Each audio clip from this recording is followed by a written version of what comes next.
Hey, yo, what's up, YouTube, man? It's your boy, Ashton Jackson. And in today's video, man, we're going to be talking about the Dallas Cowboys versus Baltimore Ravens preview game leading up to the Sunday's game. And, Dallas Cowboys are 1-1 and the Baltimore Ravens are 0-2.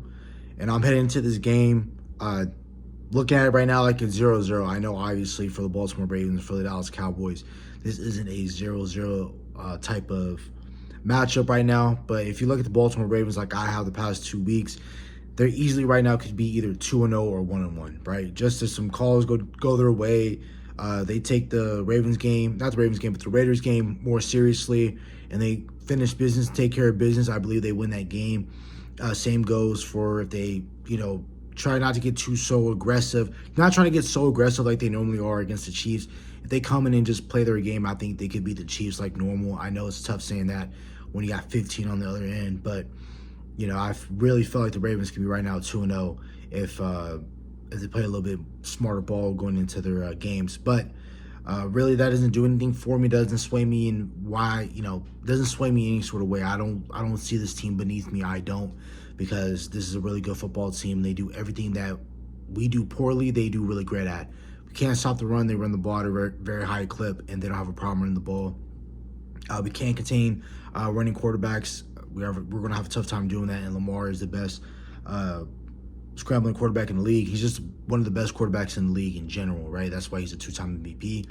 And then, they play really good defense. They can stop the run, and we can't run the ball because we're not creative, and we don't have the backs to, make use of this offensive line. So before we go into the video, I appreciate if you guys like the video, subscribe if you're new, comment, and share my video with anyone who you think will enjoy my content.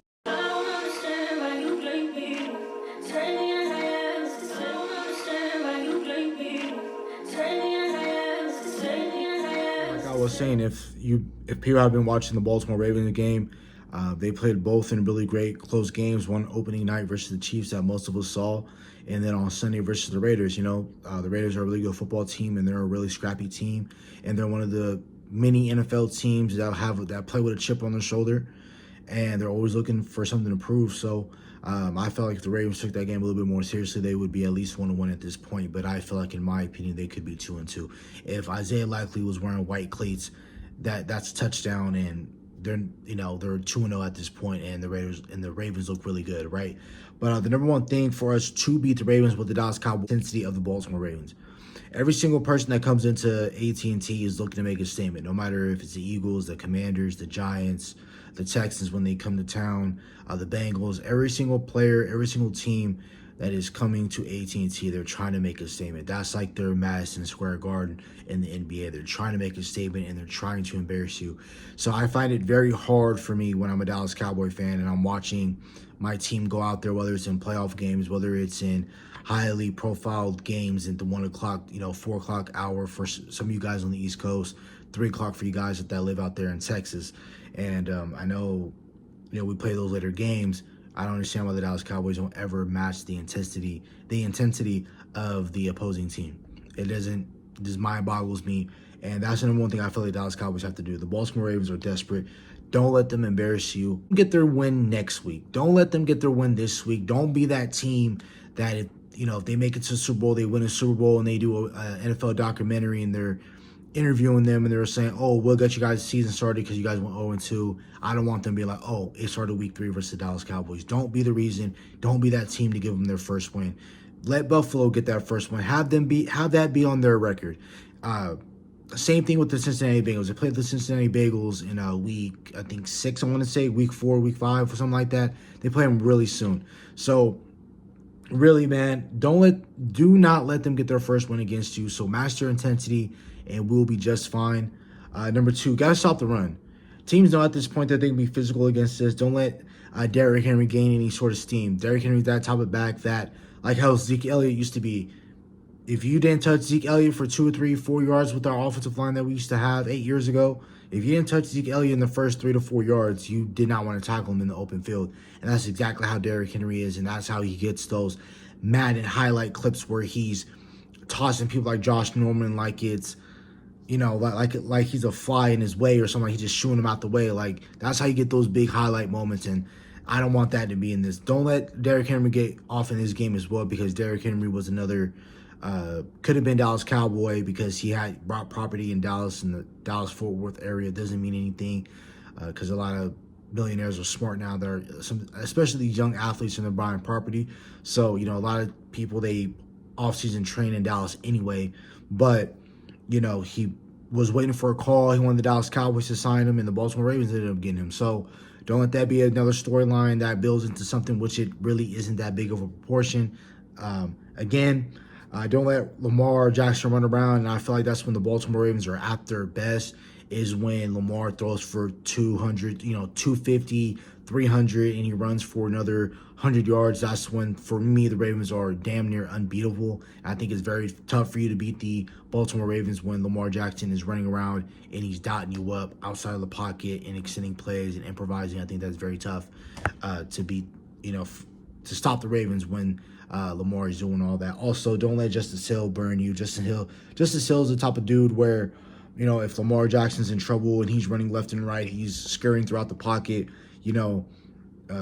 outside the receivers like Rashad Bateman and Zay Flowers, Isaiah Likely, Mark Andrews, Justice Hill does a great job playing backyard receiver as well, and he gets open for Lamar Jackson. Lamar Jackson rolls to either right or left, and he'll just flick it with his wrist, and just Hill run up underneath it and get 30, 40 yards, and those are backbreakers for the defense. If you're doing that, you contain Lamar, and he does what he does, and then he throws a 40-yard dump off, or he throws a dump off to a running back who's really fast and speedy, and he gets 15, 20 yards on a 3rd and 10. That's backbreaking for the defense, and don't let that happen in Sunday's game.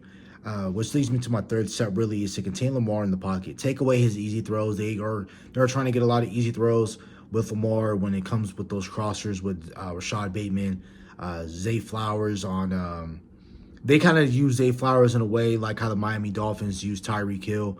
They'll have Zay Flowers run in motion right before the ball is snapped, and then at snap he's running underneath for like a rub route, or he has a wheel route streaking down the right side of the field. So we have to make sure that the defense is communicating. And Lamar Jackson is an MVP for a reason. So when I say take away his legs, that's what you got to do. Now I understand he can still beat you from the pocket. I've watched Lamar's game closely ever since at Louisville, and then he went over to the draft. I was at the draft when he got drafted. So for me, I have like a special connection with a guy like Lamar Jackson. But he's a really great player, in my opinion, a really great person. So really, you already know that he's what he can do, right? He's been showcasing to the league for the past 6-7 years what he's been able to do at the pro style level, right? So take away his running ability, because that's what makes them unbeatable. And in my opinion, when Lamar Jackson's able to run around and do all the crazy things he's able to do, it's going to be tough to beat him. For real, for us, keep him in that pocket. Use the Marvin Overshown as a spy. If we have to utilize Mike as a spy at times, which I don't want to, because the Ravens do not have a good offensive line, and I need the Dallas Cowboys to get this quarterback and get this team in pass down situations, just because we're able to spread our defensive line. And I want to put Mike at 3 technique versus Daniel Falele at right guard, because I feel like we'll be able to get a mismatch on that part as well. I believe we can get him on the right tackle spot as well. So I'm really curious what the Dallas Cowboys are going to do and how they're going to scheme up this game. Mike Zimmer had a very bad game. Not Mike Zimmer himself, but this team, and defensively overall, we had a very crappy game. So we need to pick back up where we left off week 1 and get it together in this game. But again, defensively, they're going to have their hands full, and so are we offensively. The number one thing I feel like the Dallas Cowboys have to do offensively is that we got to attack them in the air. We don't have a creative run game. We're not utilizing our offensive line properly, so it's going to be very tough for us to run the ball against this defense, who is top 3, top 5 when it comes to stopping the run. So I don't think we're going to really have a great day running the ball. But I'm going to touch on that in a little bit. But the first thing we have to do is, there's no reason why CeeDee Lamb doesn't have at least 15 targets in this game. Same goes for Ferguson. How many targets, let's say we throw the ball 35 times in this game. 15, 20 of those throws have to be to CeeDee Lamb. The other 10 can be to Ferguson, and the 5 can dwindle between Rico on some dump-off passes, Brandon Cooks on some easy type of throws, Zeke Elliott at the backfield on some screen passes, Kavontae Turpin, whatever the case might be. I feel like that's what we got to do.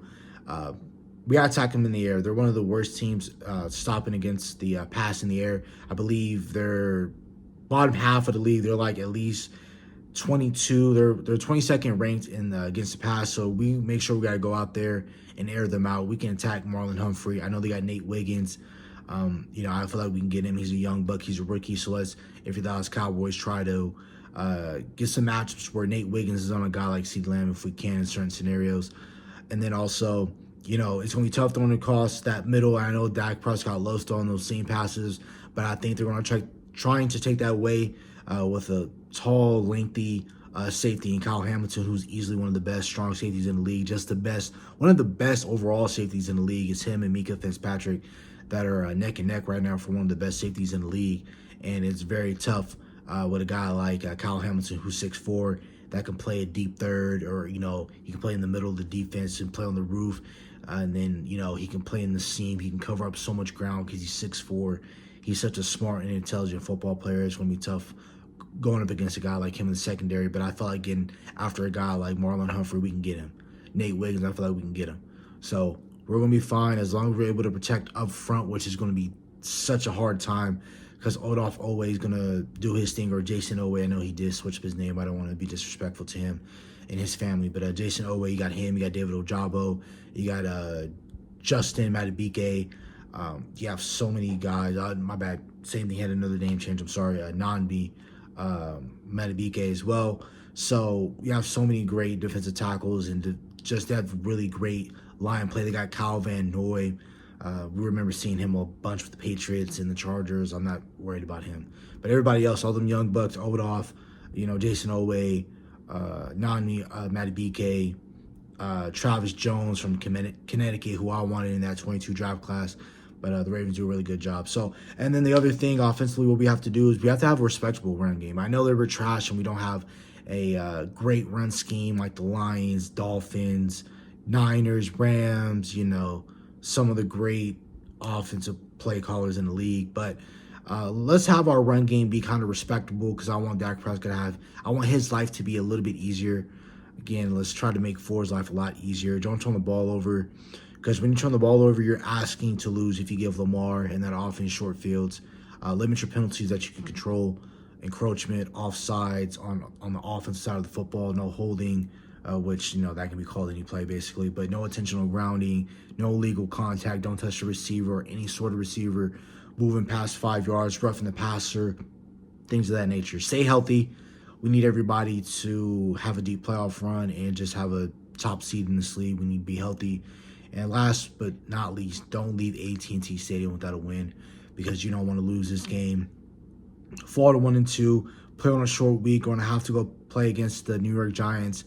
Then you have a 10-11 day rest. Then you have to go play the Steelers in Heinz Field on Sunday Night Football, and then you have to go play the not the Miami Dolphins, but the Detroit Lions. Then you got a bye week. Then you got the San Francisco 49ers. Then after the Niners, you got the Falcons. So you have a really tough stretch of games in the next few weeks. So you don't want to lose this game, fall down to 1-2.